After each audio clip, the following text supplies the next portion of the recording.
is up, Jared Welch, racingdudes.com. Hey, we are less than 2 weeks out from the Kentucky Derby. Next week, this time, we'll have the entries. We'll be handicapping the past performances. We'll know the post positions, all that good stuff. So this is really the final steps as we get closer to the Kentucky Derby.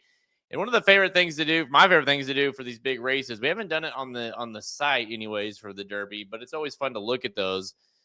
Is the fun trends. Obviously we do these for the Breeders' Cup every year, but the trends of whether it be post positions or whether it be specific details about how many starts the horses ran, how they've resulted or how they've fared in the Kentucky Derby. So this year we've developed 10 of the best trends that we could come up with as it relates to this year's Kentucky Derby. And I'm going to give away 3 right here. So if you want the full 10, it is going to be listed in our Betting Bible app. It is free, included free with any purchase of the Betting Bible, or free for all of our premium subscribers. But I'm going to give away 3 right here. And I kind of just randomly pick some. So, these are all kind of in the idea of what you're going to be getting within the free Betting Bible. All right. Trend 1, no class, no chance. Since 1973, only 6 Kentucky Derby winners failed to win a graded stakes race prior to the Derby, meaning you don't want a Derby or you don't want a graded stakes going into the Derby. Unlikely you're going to do it in the Kentucky Derby, right? It has happened, right? It's not impossible. It makes it hard to do. The big standout here, as far as I guess really 2 horses that stand out in terms of that fit that negative trend this year would be Chief Wallaby and Dan and Bourbon. I'll get to Dan and Bourbon in a second. Chief Wallaby, of course, he's going to be on here a few times, I'll be honest. As far as the trends go, as a horse that just hasn't broke through as a graded stakes. He's ran very well, right? Lost by a nose to Commandment, who's going to be one of the top choices of the Kentucky Derby. Very big chance to win as well. And then, did everything really but win. He was right there in the Florida Derby as well. So he's kind of one of those weird horses this year that, he hasn't done it. And he does fit the bill here. So he's definitely going to be one of those, wise guy horses. He worked the other day and everybody's freaking out about the work. So this is a horse that's going to get a ton of play in the Derby. But just saying, it's hard to do. It's hard to break through and win that stakes race. Your first stakes race being the Kentucky Derby. The other one is Dana Bourbon, as I mentioned. That one, I have a little bit of a caveat with that one. The horse is undefeated, hasn't tried a graded stakes race. It did win a stakes race over in Japan in his last start. But I do think it's important to kind of, I get it, right? Like, he hasn't done, it's like he hasn't done really anything wrong. But they haven't tried it. And even a horse like Forever Young, who came over from Japan and, had all the hype, couldn't get the job done in the Kentucky Derby, but they had been running him in graded stakes. He'd won 2 graded stakes races coming into the Kentucky Derby, one of them being the UAE Derby. And so he was at least somewhat battle tested in that regard, and wasn't asking him to do, asking him to do a lot of things for the first time in the Derby, which a lot of these horses are trying to do. But, winning the graded stakes race wasn't one of them. So I do think there isn't something there, although I understand it's not everything, similar to some of these that have tried and failed.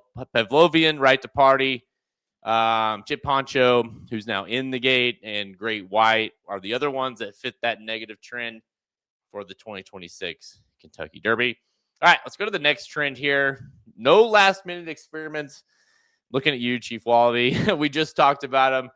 Putting blinkers on in the Kentucky Derby. This has not fared well over the last 50 years. No Derby winner has added or removed, made an equipment change, let's call it, going into the Kentucky Derby. It just shows that, the trainer is kind of scrambling, trying to figure out what to do with the horse. And anytime that's the case going into the Kentucky Derby, it's not a great sign.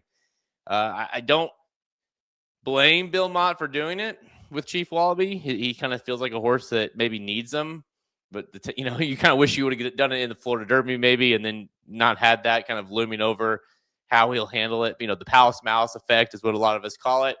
Put blinkers on in the Kentucky Derby and just kind of went nuts that day. So we'll see. It's another trend that kind of bodes against Chief Wallaby, but I also understand why they're doing it. So it's an interesting one, though, because this horse is going to get all kinds of play. And the last trend on this video, experience wins, hype does not. Horses with just 1 or 2 lifetime starts almost never wins. Leonidas is the lone exception. That was in 1883. So really, I mean, listen, the horse that's a glaring example of this is Emerging Market this year in the Kentucky Derby. Is going to be a very, very prominent horse as far as odds go. And, listen, deservingly so. He's won 2 starts. His only 2 starts, and, went straight to the Louisiana Derby after that main special weight. Got the job done. Asking a horse to win in after just 2 starts is, like I said, it's very, very tough. You guys remember Taba back in 2022. He was trying to do that as well. And gosh, he looked so good going into the Derby, and man, I mean, I'm telling you, like, Taba was not a bad horse. He obviously, it was that year with Bob Baffert where he had to switch trainers, and he came back after that and ran well a few times there as a 3-year-old. So, but man, that as soon as those gates popped open in the Kentucky Derby, that inexperience just smacked him right in the face, and you could tell, yeah, he wasn't ready for that. And that's the fear with a horse like Emerging Market, who has looked very good, but hasn't had to face a lot, and now he's doing it in the Kentucky Derby. So one of those factors that might give you a little pause if you're backing Emerging Market in the Kentucky Derby. All right, that's going to do it for me for the trends. That's just 3 of them. If you want the rest of them, go over to racingdudes.com. Put the link down below for the rest of those trends. And and listen, I think it's interesting this year. There's a lot of cool trends. I've also tried to add within each trend when it applies.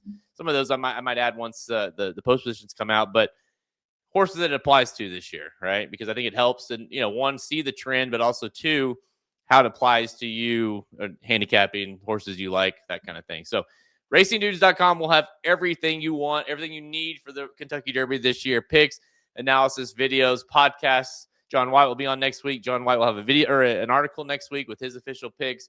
We'll have our official Kentucky Derby picks, Oaks picks, pace analysis, blinkers off. We'll have everything as well coming up. If you need any kind of analysis, even if you don't like our picks, if you want any kind of analysis, Racing Dudes will have it all covered over the next several weeks. Until next time, I'm Jared Welch. We'll see ya.